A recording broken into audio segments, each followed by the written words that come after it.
राधिका अपनी माँ कौशल्या और भाई अमित के साथ रहती थी। कौशल्या को राधिका की शादी की चिंता रहती थी। उसका कारण था उसका सांवला रंग। एक दिन कौशल्या अपने घर में बैठी थी, तभी उसकी पड़ोसन उससे मिलने आती है। कैसी हो मौसी?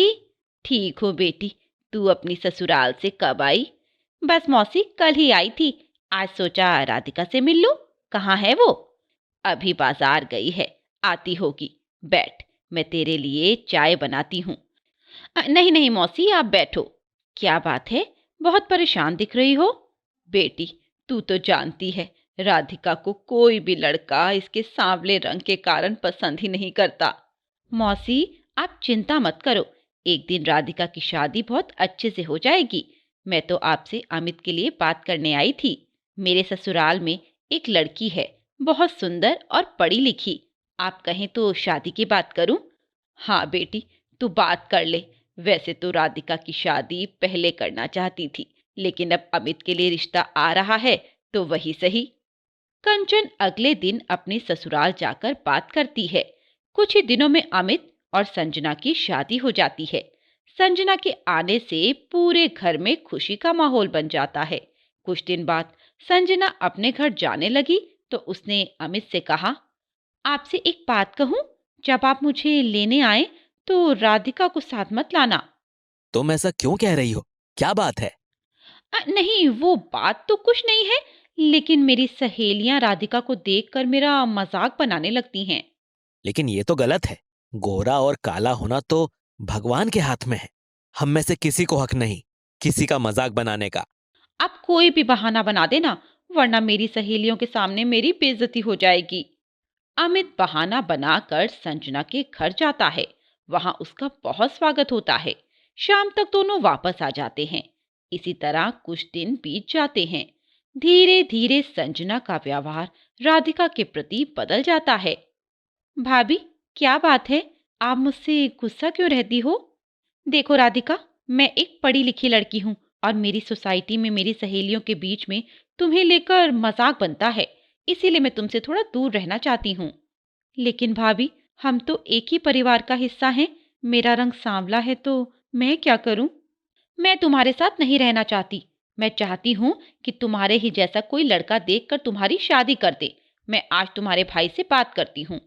बहू, ये क्या कह रही हो? खबरदार जो मेरी बेटी के बारे में कुछ उल्टा सीधा कहा। मेरी बेटी किसी पर बोझ नहीं है। माँ जी, आप क्या सोच रही हैं? कोई राजकुमार आएगा इससे शादी करने? जो भी लड़का मिले इसकी शादी कर दीजिए। तुम बहुत सुंदर हो, इस बात का घमंड मत करो। यह रंग भगवान ने बनाया है। मेरी बेटी की किस्मत में क्या है, तुम क्या जानो? संजना बिना कुछ कहे अपने कमरे में चली जाती है। अगले दिन अमित अपनी माँ से कहता है, माँ, तुमने संजना से क्या कह दिया? वो अपने घर जाने की बात कर रही है। नालायक, वह तेरी बहन को उल्टा सीधा बोल रही थी। तुझे उसे डांटना चाहिए था। माँ, उसने कुछ गलत नहीं कहा है। और सुनो, मैं भी संजना के साथ जा रहा हूँ। तुम माँ बेटी जैसे चाहो वैसे रहो। ये कहकर अमित और संजना घर छोड़कर चले जाते हैं। उनके जाने के बाद कौशल्या और राधिका रोने लगते हैं। माँ, मुझे मर जाना चाहिए। मेरे कारण भैया भाभी घर छोड़कर चले गए। तू चिंता मत कर, मैं जिंदा हूँ। तेरा विवाह बहुत अच्छे लड़के से करूंगी मैं। एक दिन राधिका बाजार से घर वापस आ रही थी।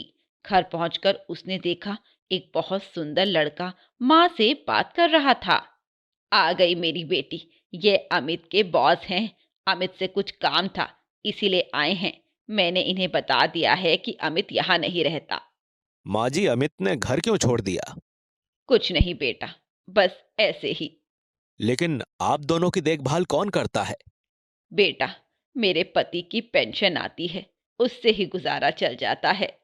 माँ जी, मैं आज ही अमित से बात करता हूँ कि वो आपको अपने साथ रखे। ये क्या बात हुई? नहीं बेटा, ऐसा मत करना। वह गुस्सा हो जाएगा। मेरी बेटी सांवली है, इसीलिए अमित की पत्नी इसे पसंद नहीं करती। बस यही कारण है उनके घर छोड़ने का।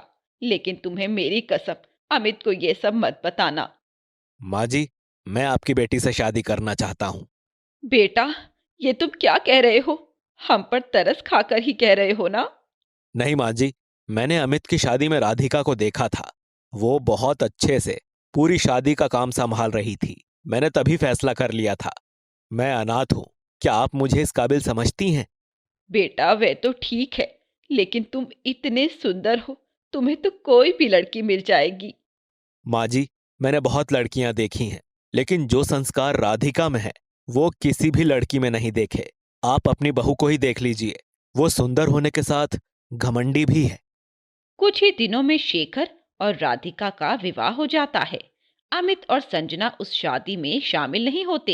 एक दिन अमित संजना से कहता है, मैंने सुना है मेरे बॉस ने शादी कर ली, बिना एक पैसा खर्च किए। ना किसी को बुलाया और ना कोई कार्यक्रम किया। हम आज उनके घर चलते हैं, उन्हें बधाई देने। शाम को अमित और संजना शेखर के घर पहुंच जाते हैं। कुछ देर में राधिका वहां आ जाती है। तू यहाँ भी पहुंच गई? यहाँ क्या कर रही है? हमें चैन से क्यों नहीं रहने देती? अमित, अपनी बीवी से कहो तमीज से बात करे। ये मेरी पत्नी है, और अगर इसे तमीज नहीं है तो मैं तुम्हें अभी नौकरी से निकालता हूं। नहीं, आप मेरे भैया को नौकरी से मत निकालो, मैं आपसे विनती करती हूँ।